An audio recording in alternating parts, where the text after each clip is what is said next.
الله أكبر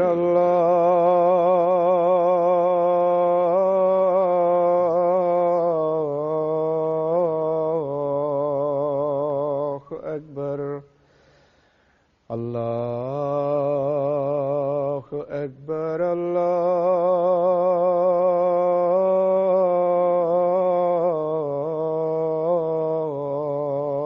الله أكبر. أشهد أن لا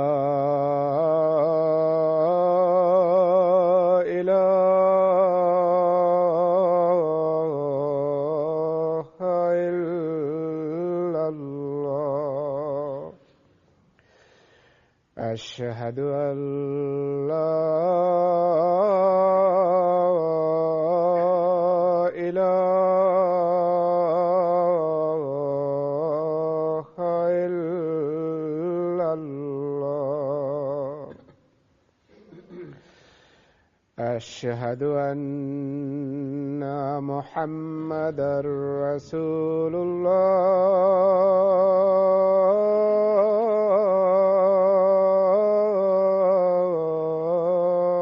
الله. أشهد أن محمدًا رسول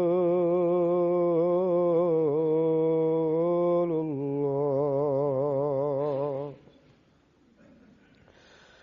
حي على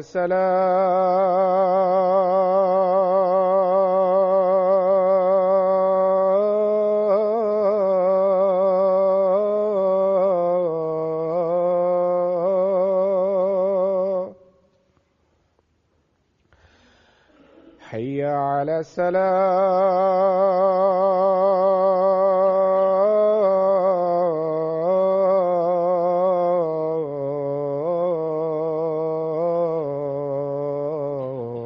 الصلاة.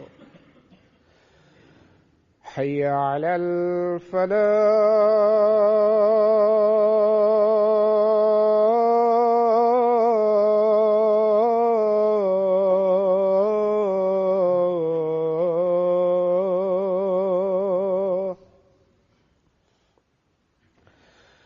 حي على الفلاح.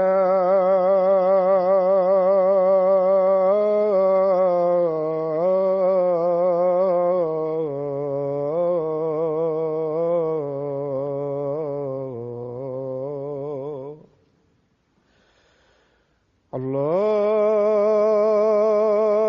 أكبر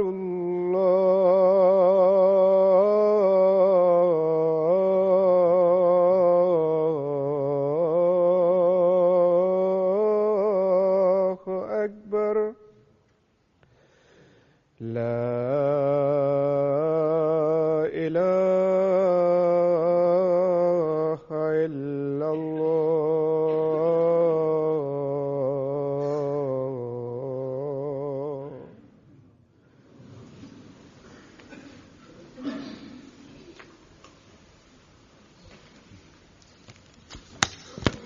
السلام علیکم ورحمۃ اللہ.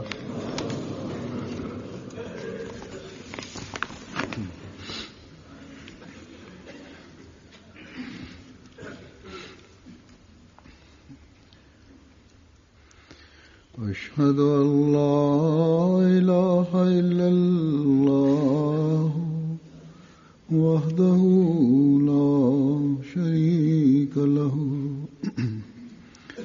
وأشهد أن محمدًا عبده ورسوله. أما بعد فأعوذ بالله من الشيطان الرجيم. بسم الله الرحمن الرحيم. الحمد لله رب العالمين. الرحمن الرحيم. مالك يوم الدين. إياك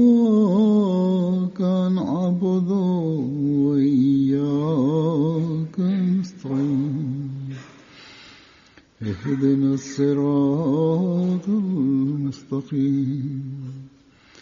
صراط الذين أنعمت عليهم غير المغضوب عليهم ولا الضالين.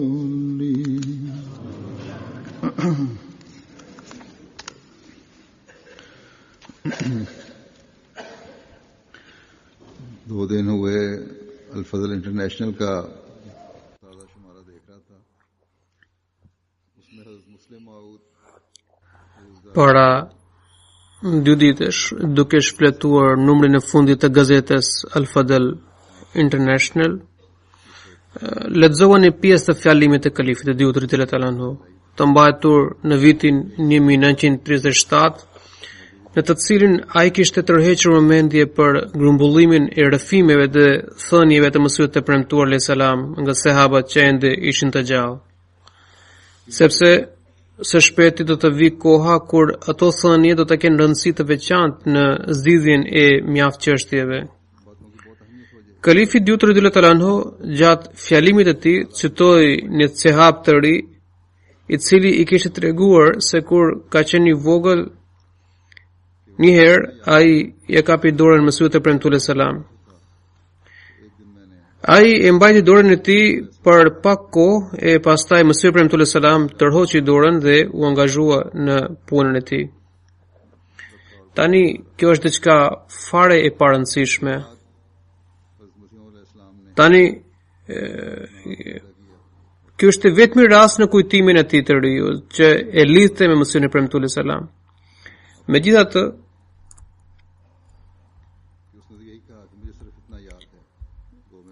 Megjithatë, kalifi i dytë radhiyallahu ta'ala anhu shpjegoi se edhe ky rrëfim na ndihmon për të nxjerrë disa konkluzione. Për shembull, ky rrëfim i thjesht na tregon se edhe fëmijët e vegjël duhet të qëndrojnë në shoqërinë e të mëdhenjve. Pra, edhe Mesihu i premtuar alayhis salam mbajti të shtrënguar dorën e tij derisa e detyroi nevoja për të tërhequr. Por edhe atëherë e tërhoqi me përkthjelje. Hazrat Kalifi i dytë radhiyallahu ta'ala anhu u shpreh se disa herë rrëfime të tilla zgjidhin çështje që shfaqen më vonë. Prandaj rrëfime sado të thjeshta që sahabat kanë treguar për Mesihun e premtuar alayhis salam shërben si mjete didaktike, pra mjete që mbajnë mësim dhe moral për njerëzit. Për shembull, se si Mesihu i premtuar alayhis salam mbajti me përkthjeli dorën e fëmijëve dhe nuk e tërhoqi dorën derisa u detyrua nga nevoja, por edhe atë e bëri me shumë dashuri dhe ledhatim, që as fëmijët të mos merrin përshtypje të këqija. Kam treguar rrëfimet e sahabëve edhe më parë, si dhe kalifi i dytë radhiyallahu ta'ala anhu gjithashtu në fjalime dhe regjëratat e tij ka rrëfyer disa ngjarje që ndodhen mu para syve të tij dhe tashmë gjenden të botuara. Këto rrëfime mbajnë jo vetëm mësime dhe morale për ne, por kanë edhe rëndësi historike. Veç këtyre ato na shpallosin aspekte të ndryshme të jetës së Mesihut të premtuar alayhis salam dhe na frymëzojnë pozitivisht dhe zbukurojnë jetën tonë. Një ndër shërbëtorët e dedikuar të xhamatit, Habibur Rahman Sahibi, është përpjekur të grumbullojë të gjitha këto rrëfime nga burime të ndryshme. Sigurisht është një hap i lëvdueshëm, por disa prej këtyre rrëfimeve nuk mund të shpjegohen pa kuptuar kontekstin dhe prapavijat e tyre. Pra, do të na duhen kritere dhe metoda të posaçme për këtë. Megjithatë, kur do të botohen këto rrëfime pas përpunimit, do të shtojnë pasurinë literaturës së xhamatit. Sot, për të treguar, kam përzgjedhur disa ngjarje që rrëfeu kalifi i dytë radhiyallahu ta'ala anhu ose i përjetoi vetë. Këto ngjarje përmbajnë këshilla të çmuara, si dhe sqarojnë mjaft çështje. Ngjarjet që kam përzgjedhur kanë tematika të ndryshme dhe nuk lidhen me ndonjë motiv të saktuar. Inshallah këto ngjarje do t'ju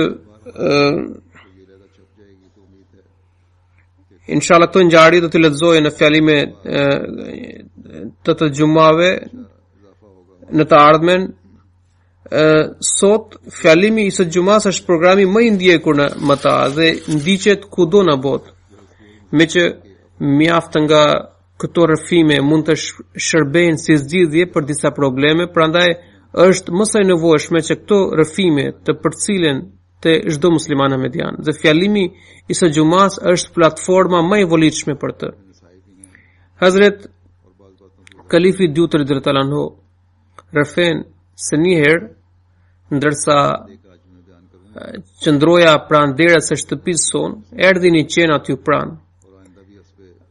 Atëherë Mesih premtuar selam ndodhe në dhomë brenda, unë ndolla qenin me dorë dhe thira tipu. Mesih premtuar selam brofi jashtë plot zemërim dhe mu drejtua duke thënë: "Si s'ke turp ta quash tipu qenin?" Anglezët u avinin emrin tipu qenëve të tyre nga inati ndaj emrit të mbretit të sinqert musliman të Indis. Edhe ti ata po i ndiqje? Ruhu të thuash të gjë të tillë në të ardhmen. Hazret Kalifi II rëfen se ai atëherë ishte 8 apo 9 vjeç dhe ajo ishte dita e parë kur dashuria ndaj tipu sultanit u rënjos në zemrën time. Unë mendova se sakrificat e këtij kryekomandanti të madh nuk shkuan kot. Allahu lartësuar e ka bekuar aq shumë emrin e tij, saqë edhe imami i kohës e çmon atë dhe ka sedër për të. Pastaj ai shkruan se kjo ngjarje në një anë tregon se butësia nuk do të thotë të tolerohet çfarë do sjellje e fëmijëve, ndërsa në anën tjetër na shfaq sedrën fetare dhe nderin kombëtar të Mesihut të premtuar selam. Isha pikërisht unë që një herë kështu argëtueshëm i kisha djegur në një qast me një shkrepse duke bërë shkrumbe hi gjithë të shkrimin e një librit të tij, që vetëm Zoti e di se sa shumë mundim orësh dhe netësh kishte hequr për ta shkruar atë. Në këtë rast ai më duroi pa u menduar fare për shqetësimin që do t'i vinte për ta shkruar edhe një herë librin nga fillimi. E ngjarje që Hazret Kalifi II radhiyallahu anhu i referohet është një herë kur biri i premtuar, pra Kalifi II radhiyallahu anhu ishte i vogël dhe luante dhe me fëmijë të tjerë.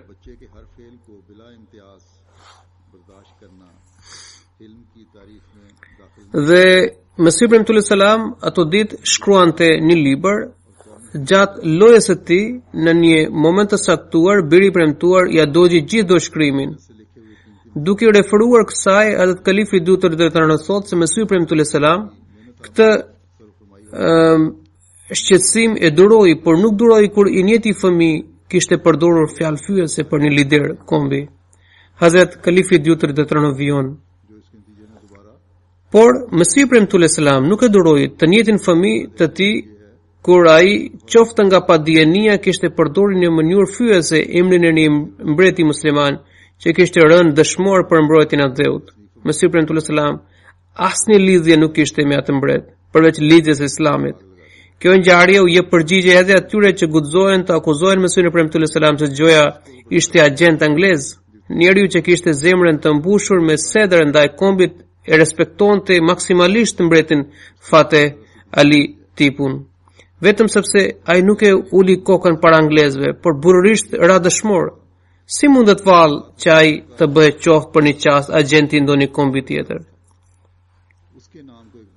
Në një vend tjetër, Hazrat Kalifi II radhiyallahu anhu shkruan: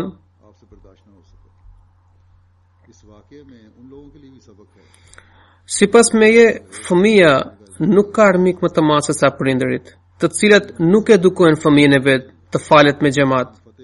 Mbaj mend një ngjarje timen. Një herë, Mesih premtuar selam ishte i sëmur dhe nuk mund të shkonte dot për namazin e xumas. Unë akoma nuk kisha hyrë në moshën e pjekurisë që rregullat e fesë të aplikoheshin mbi mua. Isha fëmijë i vogël, megjithatë po shkoja drejt xhamis për të falur namazin e xumas. Rrugës u takova me një njeri. Zakonisht njeriu nuk i mban mend gjithë njerëzit me fytyrë që i ka takuar në një moshë kaq të vogël siç isha unë. Por kjo ngjarje më la kaq shumë ndikim në jetën time saqë unë edhe sot e kësaj dite jam mbaj mend shumë mirë fytyrën. Ai quhe Muhammed Bakhsh dhe jeton ende në Kadian. Pra ai po kthehet nga xhamia dhe unë e pyeta, a ka mbaruar namazi? Jo, por ka shumë njerëz në xhami dhe nuk ka as pak vend, më përgjigj ai. Kështu që u ktheva edhe unë dhe fala namazin në shtëpi. Mesih premtullah salam më pa mua dhe më pyeti, "Pse nuk shkove në xhami për të falur?" Është bekimi i Zotit mbi mua që nga fëmijëria respektoja shumë Mesihin premtullah salam, ashtu siç duhet të respektuar një i dërguar. E vura re që Mesihi premtullah salam ishte i rrept në pyetjen e tij. Ju shfaqën shenja zemërimi në fytyrë. Kjo mënyrë e tij ndikoi shumë tek unë. Si përgjigje i thash, kisha shkuar, por u ktheva sepse nuk kishte vend në xhami. Ai heshti.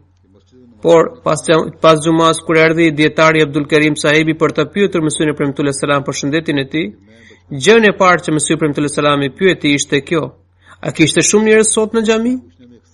Unë që qëndroja aty u frikësua temase, sepse unë vetë nuk e kisha parë, pasi nuk kisha shkuar deri në xhami. Munde që ai që më tregoi mund të ketë gabuar, ose vetë unë të kem gabuar duke dëgjuar apo kuptuar atë. Por në të dyja raste unë do të akuzohesha për gënjeshtër.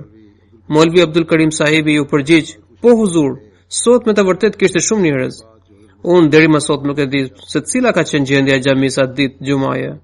A me të vërtet atë ditë kishte shumë njerëz në mënyrë jo të zakonshme, apo Zoti kishte përgatitur mjetet e pafajësisë sime, duke dërguar Molvi Abdul Karim sahibin si dëshmitar për mua. Sidoqoftë, kjo ndodhi, por më la mbres të thellë në zemër. Kjo tregon se sa shumë Mesihi premtullah salam kujdese për namazin me xhamat. Në një vend tjetër, duke treguar se si ai shkruante në fëmijëri, Hazrat Kalifi diu Tërfen. Ai që më bëri nderin më të madh në lidhje me arsimin tim ishte Maulana Nuruddin sahibi, radhiyallahu ta'ala anhu, kalifi i parë i Mesihut premtullah salam. Ai nga që ishte edhe mjek, e dinte që unë nuk kisha shëndetin e duhur as për të parë për një kohë të gjatë librin. Andaj më merrte dhe më ulte pranë vete dhe më thoshte: "Bir, do ta lexoje. Ti vetëm më dëgjo." Arsyeja ishte sepse gjatë fëmijërisë në syt kisha një sëmundje dhe vazhdimisht për 3 apo 4 vjet më dhemnin dhe kaq shumë shqetësim më shkaktonin saqë mjekët ishin të një mend se do të humbja shikimin. Për këtë arsye, Mesihi premtullah salam filloi të lutej shumë për shëndetin tim, madje filloi edhe të agjëronte. Nuk u mbaj mend saktë sa ditë ai kishte agjëruar për këtë, por në mos gaboje 3 ose 7 ditë kishte agjëruar. Por mbaj mend se kur erdhi koha e iftarit të agjërimit të fundit, Mesihi premtullah salam sapo kishte futur në goje diçka, mu hapën syt dhe bërtita: "Po shoh, më erdhi shikimi." Por kjo sëmundje ndikoi kaq shumë saqë në njërin sy unë thuajse e humba shikimin në syrin e majt. Unë mund të shihja rrugën, por nuk mund të lexoja librin. Deri në 3 apo 4 metra mund të dalloja personin se kush është, nëse e nifja, po nëse nuk e njihja, nuk i shikoja dot fytyrën. Vetëm syri djathtë sheh mirë. Por atë ky sy u prek nga njëjta sëmundje dhe u përketësova kaq shumë saqë rria pa gjumë për ne të tëra. Mesihi premtullah salam u kishte thënë mësuesve të mi: "Lëreni të vazhdojë shkollën sipas mundësisë së tij, mos e ngarkoni." Ktu shohim një aspekt tjetër të jetës së birit të premtuar, pra të kalifit të dytë të Mesihut të premtuar. Pavarësisht nga sëmundja, Zoti i kishte shpremtuar Mesihut rreth këtij fëmijë se ai do të begatohet me detyri të dukshme dhe shpirtërore. Në çmë mënyrë vallë e përmbushi Zoti premtimin e vet. Në një vend, Hazrat Kalifi dyut radhiyallahu ta'ala anhu ka shkruar se ai ka lexuar qindra dhe mijëra libra. Ai i lexonte shumë shpejt libra. Sidoqoftë ai vijon duke thënë: Mesihi premtullah salam i porositi mësuesit rreth meje: "Le të ndjek studimet sa të ketë qef.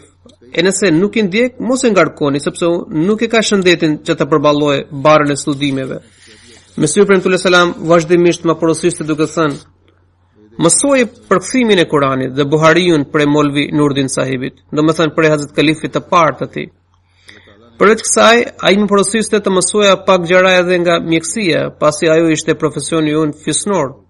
Profesor Fakiruddin sahibi, të cilit Zoti i Madhërisëm i dha mundësi të na bashkohej sërish këtë vit, sepse ai ishte ndarë nga xhamati dhe ishte bashkuar xhamatit të atyre që nuk e kishin pranuar kalifin e dytë radhiyallahu anhu.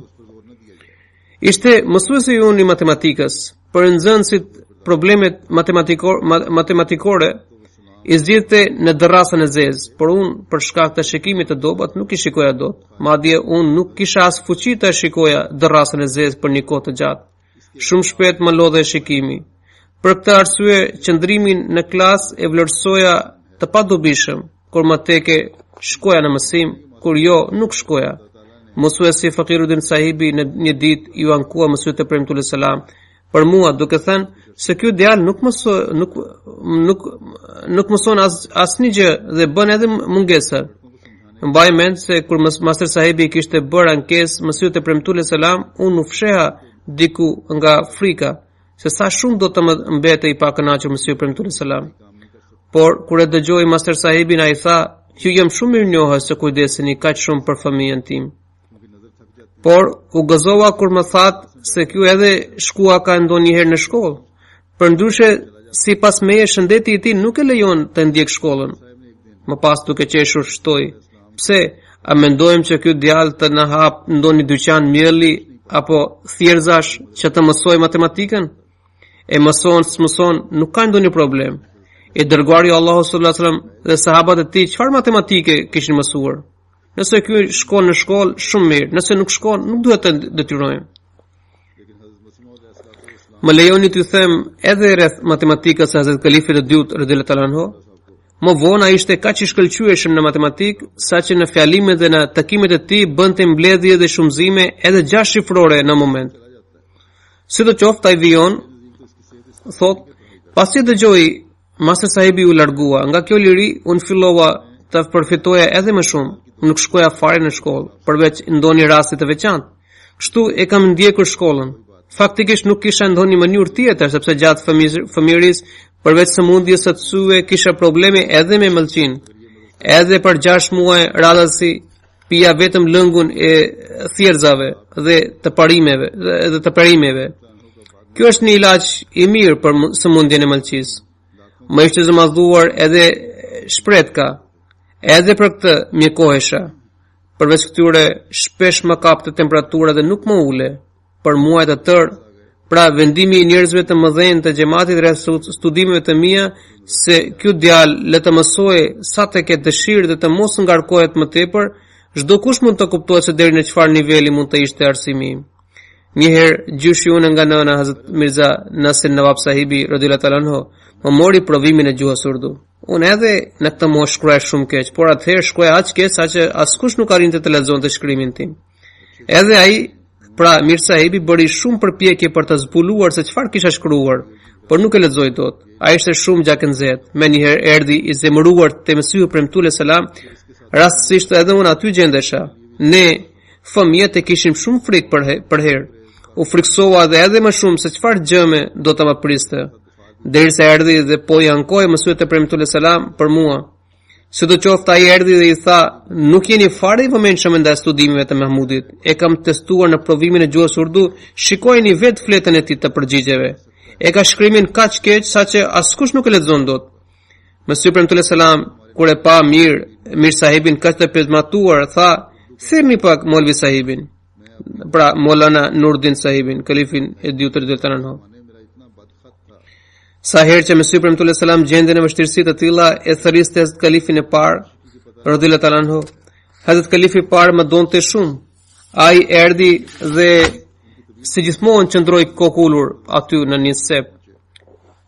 Ai kur nuk e shikonte Mesihun e Premtullah selam duke ngritur kokën lart. Mesihu Premtullah selam i tha: "Molvi Sahib, ju thyra sepse Mir Sahibi thot se shkrimi i Mahmudit është i palexueshëm për çdo kënd. Do doja ta testonim atë." Me të thënë këtë, Mesihu Premtullah selam vetë mori pen dhe shkroi 2-3 rreshta dhe më tha: "Ti shkruaja edhe unë duke kopjuar." Ky është provimi që më mori Mesihu Premtullah selam. Unë nisa ta kopjoja me shumë kujdes atë që kishte shkruar ai. Së pari ato ishin shumë pak fjalë dhe së dyti unë kisha vetëm për t'i kopjuar. Duke shkruar ngadalë u përpoqa të shkruaja qartë shkronjat. Kur Mesihu Premtullah selam e pa fletën, u shpreh: u shqetësova shumë nga fjalët e Mir Sahibit. Por ky shkrua ka më mirë se unë.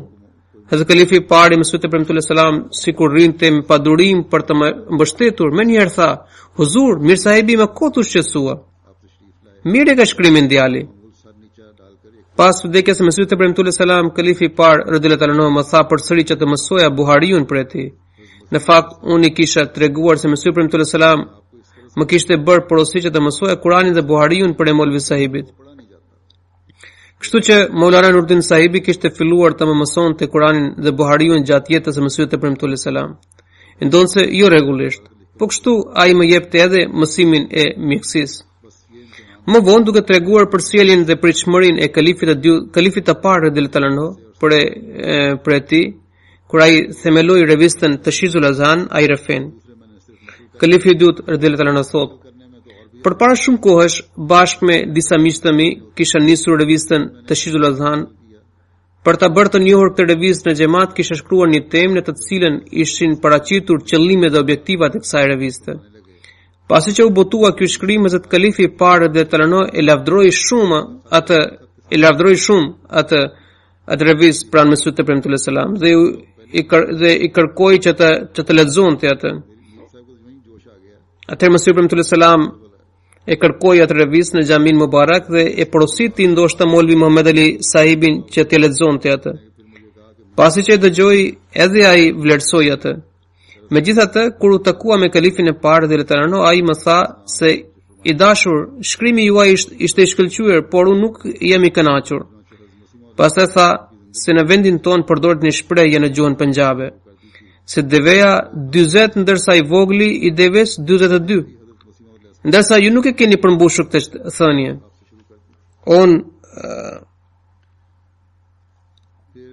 Unë nuk e dija aq shumë gjuhën Punjabi, prandaj nuk arrita ta kapja kuptimin. Prandaj duke parë shenjat e habis mbi fytyrën time, ai më tha se ndoshta nuk e keni kuptuar. Kjo është një shprehje që përdoret në vendin tim. Një herë dikush ishte deven, ndërsa bashkë me deven kishte edhe të voglin e deves. Dikush e pyeti për çmimin dhe ai u përgjigj se deveja kushton 40 rupi, ndërsa I vogli 42 rupi. Blerësi u habit nga çmimet dhe e pyeti se pse kishte vendosur këto çmime. Atëherë shitësi tha se vogli kushton 42 rupi sepse është deve, por edhe I vogli deves. Kështu që ju kishit librin Brahine Ahmedia të Mesihut Ibrahim alayhis salam para jush. Kur ai kishte shkruar atë, nuk ekzistonte asnjë literaturë islame. Ndërsa kur ju keni filluar këtë revistë, ju tashmë e kishit këtë libër dhe kishim prishmëri që do të nxirrni diçka më të mirë se ai. Hazrat Kalifi I dytë deltran thotë se kush mund të parashtrojë diturinë më shumë se të dërguarit të Zotit, përveç se të nxjerr perla të fshehura nga thetharet e tyre. Me këto fjalë Kalifi I dytë, Kalifi I parë deltran kishte këtë qëllim që brezat e ardhshëm duhet të vijojnë lartësimin e arritjeve. Nëse gjeneratat e ardhshme I qëndrojnë besnik këtij parimi, atëherë jo vetëm që do të arrijnë bekimet dhe mirësi për veten, por do t'ia sigurojnë ato bereqete edhe kombit të tyre. Megjithatë, përpjekjet për të kaluar paraardhësit të tyre duhet të përqendrohen vetëm në veprat fisnike. Përndryshe I biri I hajnit do të imitojë të atin në hajdutëri. Pra, pasardhësit e nije besimtarit duhet të mundohen për të tejkaluar baban e tyre në adhurimi dhe falje. Duke treguar për madhështinë e Kur'anit famlar ai Refen, më kujtohet një budallallëk I fëmijërisë sime. Kur isha I vogël, shikoja se disa kundërshtar që qëndronin në kuvendet e Mesihut Ibrahim alayhis salam dhe akuzonin ashpër, Mesihut Ibrahim alayhis salam gjithmonë përgjigje me thjeshtësi. Unë nga një herë kujtoja hamendsi se ndoshta Mesihut Ibrahim alayhis salam nuk mund të përballonte dredhinë e këtyre. Por kur kundërshtari ka përsente të gjithë kufit, atëherë duke sikur e pushtonte një forcë qiellore dhe ai përgjigje me një fuqi që të gjithë e dëgjonin në heshtje. E tillë është marrëzia e tyre, të cilët kur shohin se ngrihen akuza ndaj Kuranit, thonë se të mos përgjigjemi, ndryshe do të na prishet besimi. Shpeshherë kur flasim me të tjerët ose me hoxhallarat, ata thonë se këto çështje nuk mund të kuptohen. Shumë kush që kanë pranuar xhamatin më shkruajnë se kur ata shkonin te hoxhallarët e tyre për të marrë sqarim rreth ndonjë çështjeje, si përgjigje u thue se këto çështje nuk mund të kuptohen. Prandaj heshtni dhe mos pyetni, ndryshe do t'ju prishet besimi. Kjo është diçka absurde. Atyre duhet të përgjigjeshin akuzave ndaj Kuranit dhe të bindnin edhe kundërshtarët për vërtetësinë e Kuranit. e jo që t'i ndalonin ata nga kritikat dhe akuzat dhe kështu duke hapur rrugë për dyshimet që do të mbeteshin gjithmonë. Hazrat Kalifi i Dytë radhiyallahu thotë se unë mbaj mend shumë mirë një thënie të Mesihut e Premtuar selam. Unë kam dëgjuar këtë personalisht disa herë për ti.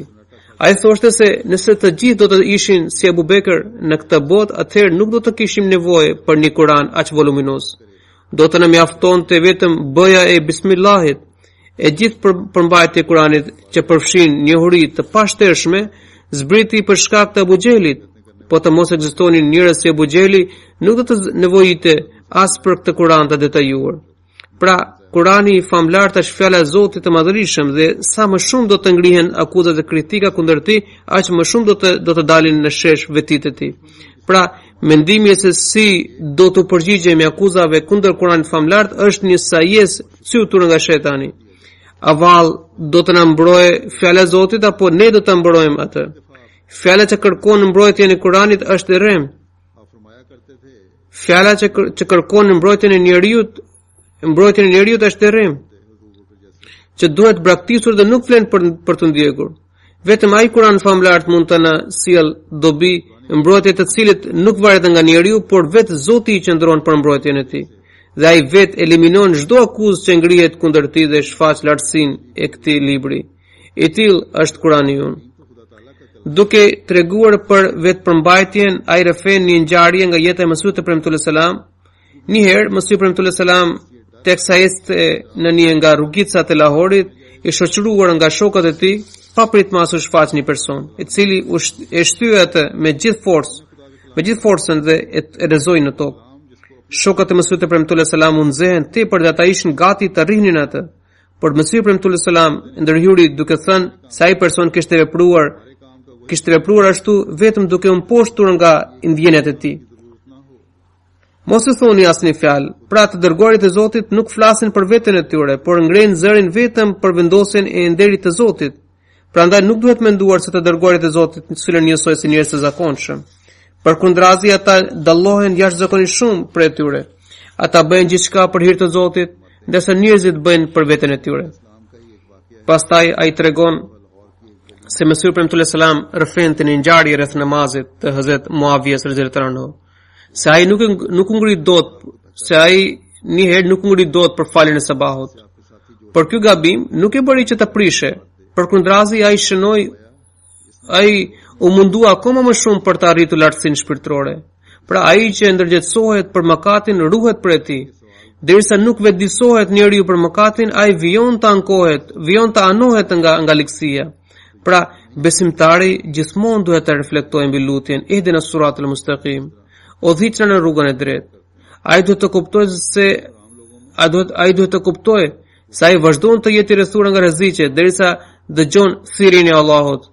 Njeriu duhet të shqyrtojë dobësinë e vet, që t'i çelin rrugët e progresit shpirtëror. Në të kundërt i mbyllen të gjitha shtigjet shpirtërore dhe ai mbetet i humbur. Duke treguar se progresi i profetit dhe xhamatit të tij vjen përmes kundërshtimit, Hazrat Kalifi i Dytë radhiyallahu rrefen se kemi dëgjuar shpesh Mesihun e Premtuar selam duke thënë se kur kundërshtarët flasin keq për ne, atëherë unë besoj se shpirtrat fisnike do të na afrohen. Por kur kundërshtarët rreshtin së shari dhe heshtin plotësisht, atëherë kjo na mundon shumë. Profeti i Zotit i ngjan asaj pllake për të cilën thuhet se ajo ishte pak budallaçe. Prandaj fëmijët e lagjes e ngacmonin dhe ajo e shante dhe e mallkonte. Më në fund prindërit e tyre sugjeruan që ti ndalonin fëmijët e tyre që të mos ngacmonin pllakën e shkret. Pra ata këshilluan fëmijët e tyre, por ata si fëmijë s'kishin si të kuptonin dhe kështu kjo ide nuk soli asnjë rezultat. Atëherë prindërit vendosen që të mos lejonin fëmijët e tyre përjashta dhe dyert e tyre të mbanin të kyçura. Pra ata vepruan kështu për 2-3 ditë. Atëherë pllaka duke parë se tani asnjë fëmijë nuk e ngacmonte, filloi të trokiste në çdo derë dhe pyeste: "Ku i keni kalamanin? A mos e hëngri gjarpëri? A mos e shoi kolera? A mos e përmbyti qatia? A mos e goditi rrëfea?" Por ajo shkonte në çdo derë dhe fliste gjepra të tilla.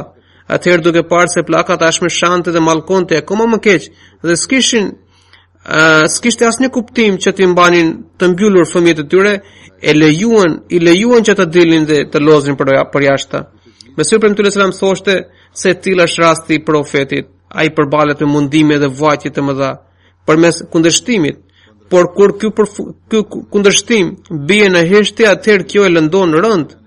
Profetët gjithnjë reagojnë me lutje, dhe sa më shumë ashpërsohet kundërshtimi, aq më shumë ata shtojnë lutje, që shpirtrat fesnike për e tyre të pranojnë të vërtetën. Duke argumentuar se kundërshtimi është mjeti i progresit, Hazrat Kalifi i dytë radhiyallahu ta'ala anhu rëfen. Një herë një hoxh erdhi te Mesihut premtues selam. Ai ishte poet dhe një kritik i njohur letrar. Nevab i Rampurit, pra sunduesi principatës së Rampurit, e kishte përcaktuar atë hoxh për hartimin e një fjalori frazologjik të gjuhës urdu. Kjo hoxh e njoftoi Mesihun premtues selam se Nevabi i Rampurit kishte dorëshkrime të poetit të famshëm Minai. Ai kishte përpiluar një fjalor voluminoz në gjuhën urdu, por akoma nuk e kishte përfunduar se sa i erdhi vdekja. Tani Nevab sahibi i Rampurit më ka dhënë këtë detyrë që ta përfundoj. Mesih premtues selam e pyeti se si pranua keni xhamatin, duke qenë banor i Rampurit dhe përballë gjithë kundërshtimit që ka aty. Si ju interesua keni për të bërë bet? Ai u përgjigj se dikush më kishte dhuruar veprën tuaj poetike Durre Thamin. Unë duke qenë poet e lexova me ëndje. Ajo vepër më bëri shumë përshtypje sepse ishte mbushur vetëm me dashurinë ndaj të dërguarit të Allahut sallallahu alaihi wasallam. Pastaj aty erdhi Molvi Thanaullah dhe mbajti një fjalim. Gjatë fjalimit ai shpreh se Mirza sahibi është armiku i Islamit dhe e ka fyer të dërguarin e Allahut sallallahu alaihi wasallam në shkrimet e tij. Atëherë kuptova se sigurisht Mirza sahib është i vërtet, përndryshe ky dietar nuk kishte as pak nevojë për të gënjur. Nëse ndokush deklaron se filani është armik i përbetuar të dërguarit të Allahut sallallahu alaihi wasallam, ndërkohë ai të jetë i robëruar nga dashuria e profetit sallallahu alaihi wasallam dhe i gjithë shkrimi i tij rrezaton këtë dashuri, atëherë sigurisht akuzuesi ka gënjeshtar dhe jo i akuzuar. Pra, i akuzuari është i sinqert dhe i pafajshëm. Sigurisht ai dietar ishte shpifës, sepse po të ishte i vërtet nuk kishte pse të nxirrte argumente të paqena. Ai duhet të kishte treguar të vërtetën se ky njeri ndonse ka çmuar figurën e të dërguarit të Allahut sallallahu alaihi wasallam dhe ka përshkruar shkëlqyeshëm qenin e Zotit të lartësuar, por prapse prap është gënjeshtar dhe renatsak. Ai nuk do të mbante asnjë faje nëse vepronte në këtë mënyrë, por duke lënë të vërtetën, ai gënjeu kur tha se Mirza sahibi flet keq për Allahun e lartësuar dhe të dërguarin e tij sallallahu alaihi wasallam. Unë dëgjova fjalimin e tij dhe kuptova më njëherë se Mirza sahibi është i vërtet në deklaratën e tij dhe bëra gati për të bërë bet në dorën tuaj. Realiteti është se ndonjëherë kundërshtarit tenton t'u angjall njerëzve urrëtien dhe mospëlqimin ndaj besimtarëve, por përpjekja e tij del në favor të besimtarëve. Hazrat Kalifi i dytë radhiyallahu rëfen një ngjarje të tillë nga koha fillestare të xhamatit. Në krahinën e Guxharatit ndodhet një fshat me emrin Bhau Ghasitpur, ku jetonin disa vëllezër. Ata ishin shumë të sinqertë dhe ndonse isha i vogël, më kujtohet mirë se ata rinin në shoqërinë e Mesihut premtues selam dhe kënaqeshin për fjalëve të tij. Nga bashkëshortja e parë, Mesih premtues selam kishte një kunat që quhej Sher Ali, me që sipas vullnetit të Zotit dhe porosive të tij, Mesih premtues selam ishte martuar me nënën time, pra me Nusajah Begum sahiba. Prandaj të afërmit e gruas së parë kishin dalë në kundërshtim të hapur me Mesihun premtues selam. Gruaja e parë e Mesihut premtues selam ishte një grua fisnike dhe sinqert. Unë e kam parë në fëmijërinë time se ajo na donte shumë. Prandaj edhe këto keq kuptime që Mesih premtues selam nuk kishte asnjë lidhje me gruan e parë janë të pavërteta. Kur motra jone e madhe ndroi jetë, atëherë të afërmit e Mesihut premtues selam botuan një njoftim në kundërshtim të Mesihut premtues selam në lidhje me profecinë e Muhamedi Begum Duke parë kundërshtimin e tyre, Mesih premtues selam bllokoi derën që hape midis shtëpive tona. Nana jon tregonte se kur u sëmur Ismet, pra motra jon, dhe ishte në gjendje të vështirë, atëherë nëna e madhe, domethënë gruaja e parë e Mesihut premtues selam, përpolite si peshku në zall. Motra jon Ismeti, që gjende në grama të vdekjes, kërkonte që të thirrë e jama e saj, domethënë nëna e madhe. Atëherë Mesih premtues selam e thirrri atë. Kur erdhi ajo, ja kapi dorën dhe kjo e qetësoi atë dhe kështu ajo dha shpirtin. Pra ajo ishte një grua fisnike dhe i donte fëmijët e gruas tjetër të bashortit, njësoj sikur se donte fëmijët e vet. Ajo e donte edhe Mesihun premtues selam dhe nuk duronte që dikush të fliste kundër tij.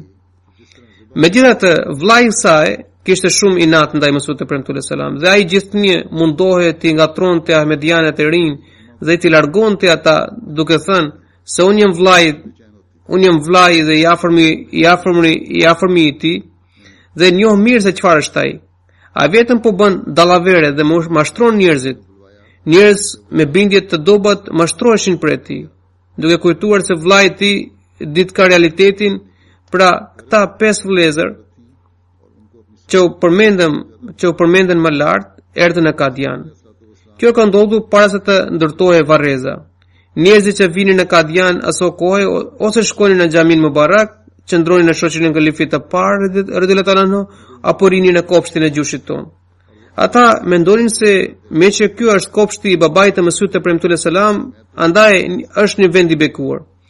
Gjatë rrugës për në kopësht ishte një vend ku sot ndodhet laxhja Darudofa. Para se të ndërtohej ajo laxhe, ajo tokë ishte në pronësinë e Shereli sahibit, i cili ishte vllai i gruas së parë të Mesihut premtues selam. Ai kishte mbjell disa pema atje dhe kishte një mjekër të madhe dhe në dorë mbante një shufër hekuri. Por ishte kundërshtari i përbetuar i xhamatit dhe gjithmonë përpiqet të gjente ndonjë ahmedian që ta mashtronte. Këta 5 vëllezër kur erdhën në Kadian, u nisën drejt këtij kopshti. Njëri prej vëllezërve ecste përpara. Mirza Shereli, pra kunati i Mesihut premtues selam dhe kundërshtari i tij, Mirza Shereli me të parë kuptoi se ata ishin të huaj dhe i thirri me zë të lartë: "O vlla, e jani pak këtu."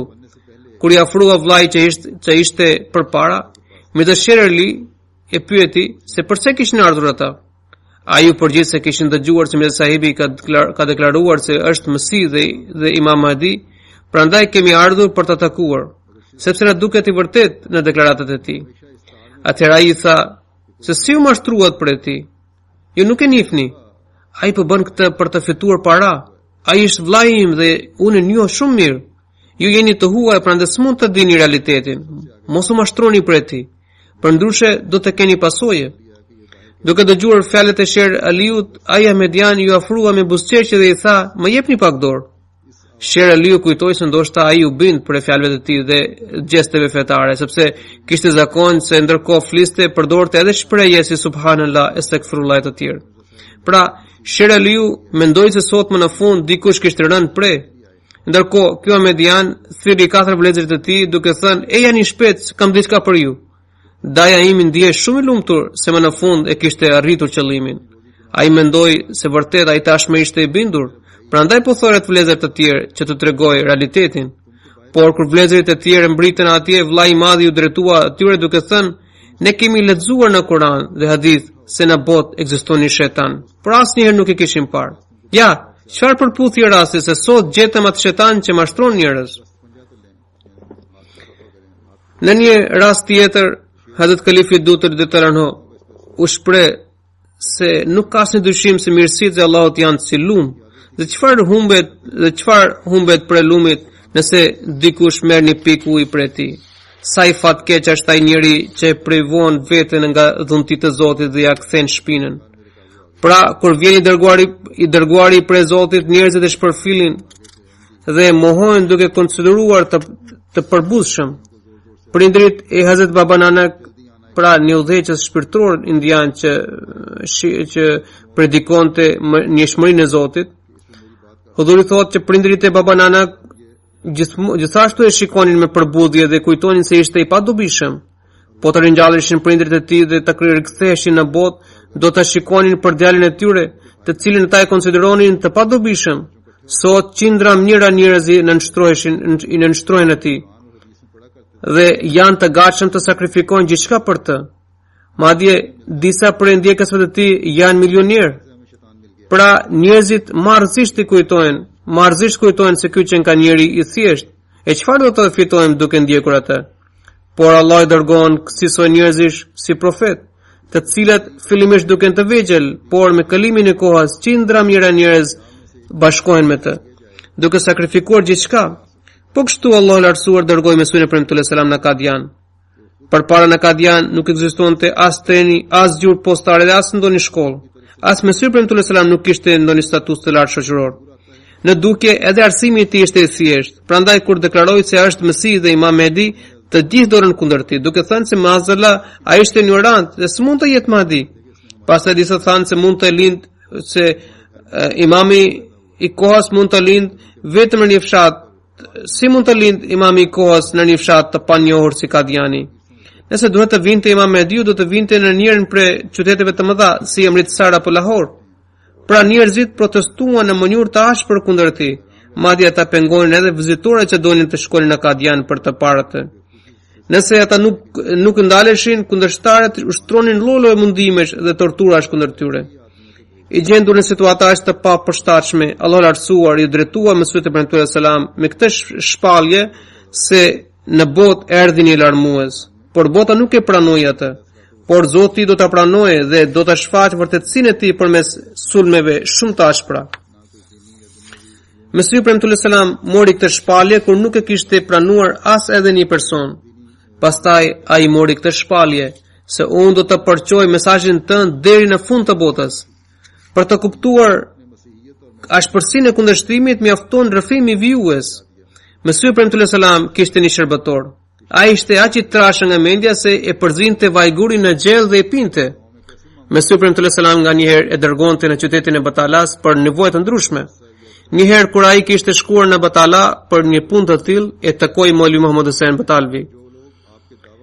Molvi Muhammad Hussein Batalvi ishte një dietar i njohur dhe konsiderohej një prej figurave më me zë të ahli hadithit në Indi.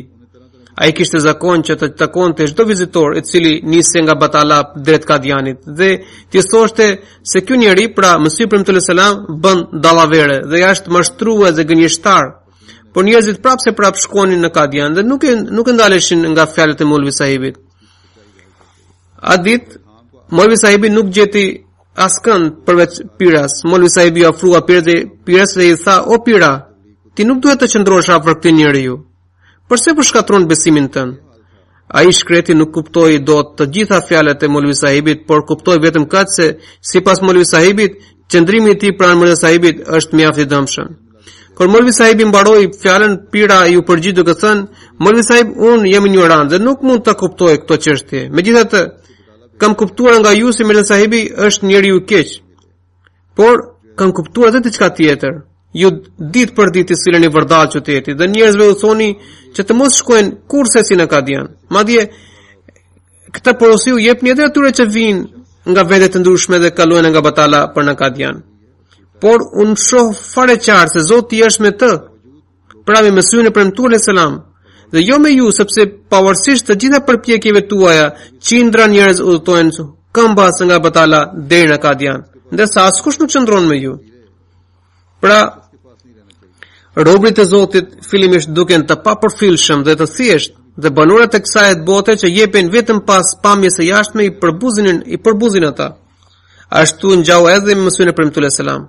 Ndërsa sot xhamati ynë gjendet në të gjitha skajet e botës. Hazrat Kalifi Dutër thotë se në xhelsa salane në fundit në jetën e Mesihut e premtuar selam, numri i pjesëmarrësve ishte 700, ndërsa sot vetëm këtu në xhamin e kësaj janë mbi 4000 persona. Huzuri shton se ndërsa sot në këtë pjesë të botës, në këtë xhami, numri i besimtarëve që dëgjojnë këtë fjalim mund të jetë 5 deri 6000.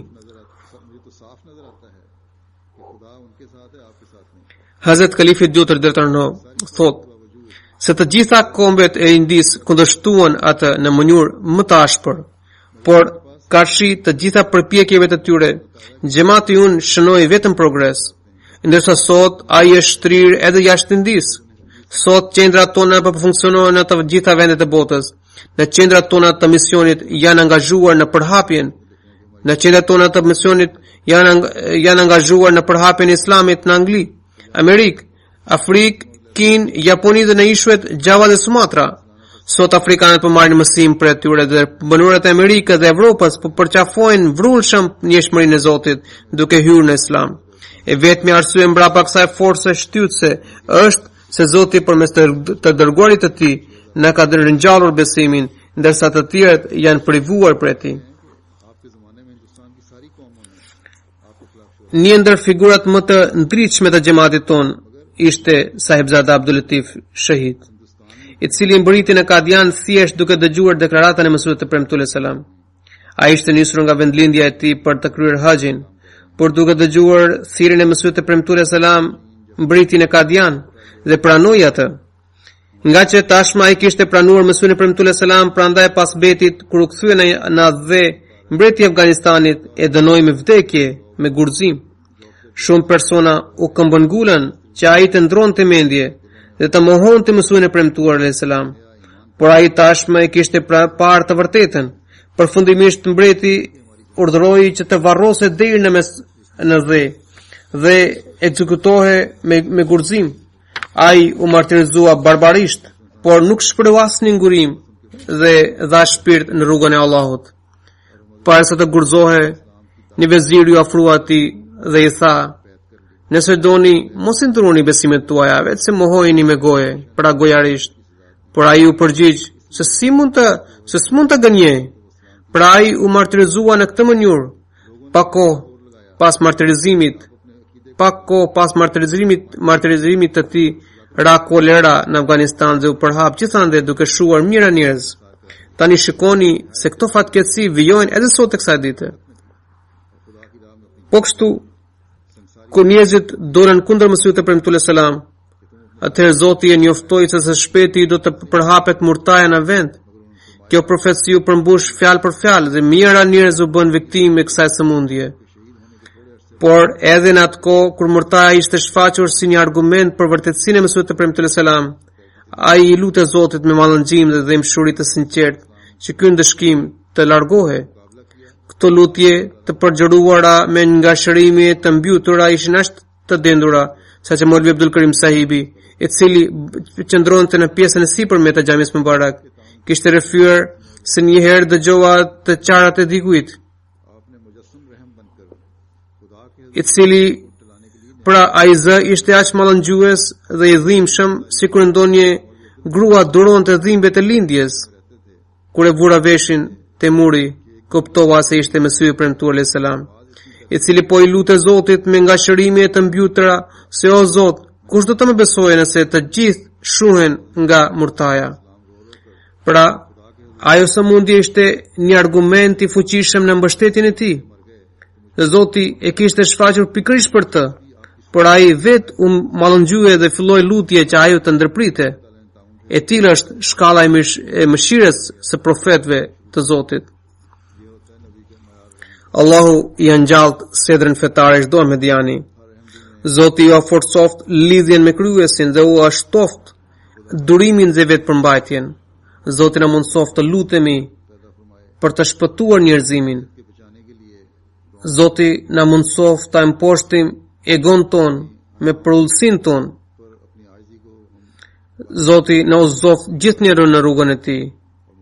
Na mundsoft të përmbushim detyrën tonë në përmbushjen e misionit të Mesihut të Premtuar selam.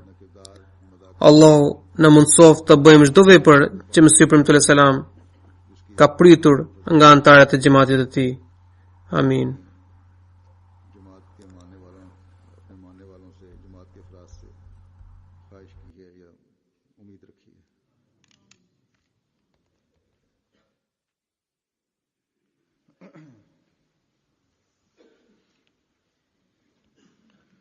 Alhamdulillah, alhamdulillah. الله نحمده ونستعينه ونستغفره ونؤمن به ونتوكل عليه ونعوذ بالله من شرور أنفسنا ومن سيئات أعمالنا من يهده الله فلا مضل له ومن يضلل فلا هادي له ونشهد أن لا إله إلا الله ونشهد أن محمدا عبده ورسوله عباد الله رحمكم الله إن الله يأمر بالعدل والإحسان وإيتاء ذي القربى وينهى عن الفحشاء والمنكر والبغي يعظكم لعلكم تذكرون اذكروا الله يذكركم وادعوه يستجب لكم ولذكر الله أكبر.